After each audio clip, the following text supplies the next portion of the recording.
Salut, ce mois-ci on va décortiquer un départ pour essayer de partir devant, ce qui n'est pas gagné parce que même ton moniteur en ce moment a du mal.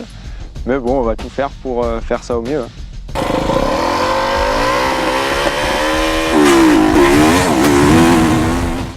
Alors pour commencer, on va préparer notre trace, on va se mettre dedans. Donc le but c'est de faire une trace le plus droit possible. La plus plate possible aussi, surtout essayer d'éviter de partir en montée déjà.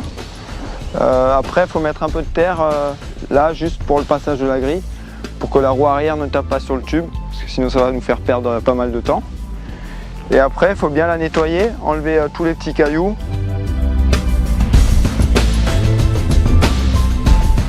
L'idéal c'est de faire une trace assez large,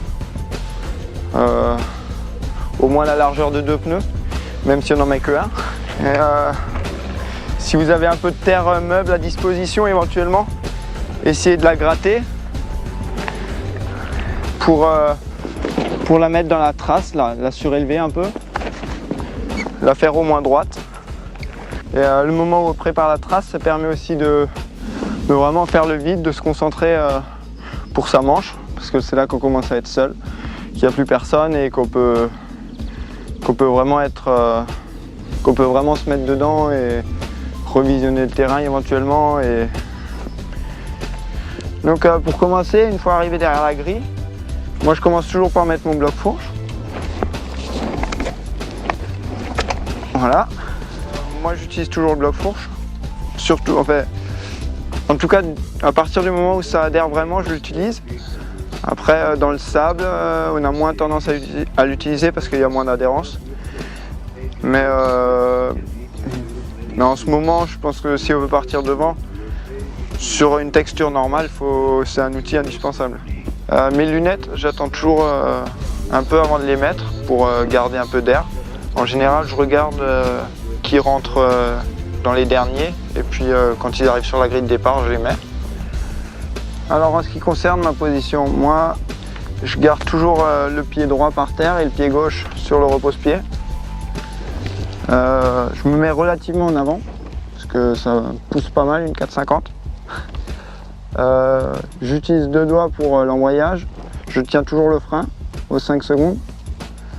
Sinon, je pars avec le 2e rapport. Ça me permet de faire une bonne partie de la ligne droite sur la même vitesse avant de passer la 3.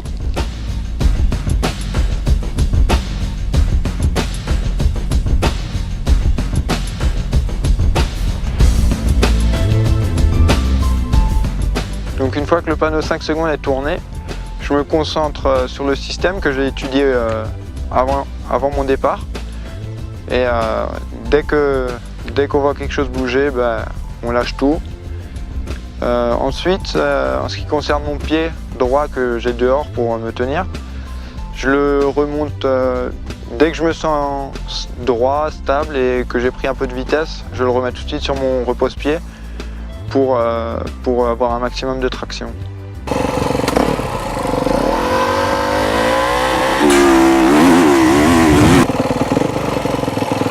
Donc là on est aux 15 secondes, je me concentre, je mets pas trop de coups de gaz pour pas trop faire chauffer la moto. J'enclenche ma vitesse, je me concentre sur le système. En conclusion, le départ c'est une histoire de technique, ça c'est sûr. Faut savoir un minimum faire de la moto. Par contre après c'est surtout aussi l'envie de partir devant. Faut se mettre dans la tête que voilà, on est tous des hommes et que tout le monde peut partir devant, mais celui qui a le plus envie part devant.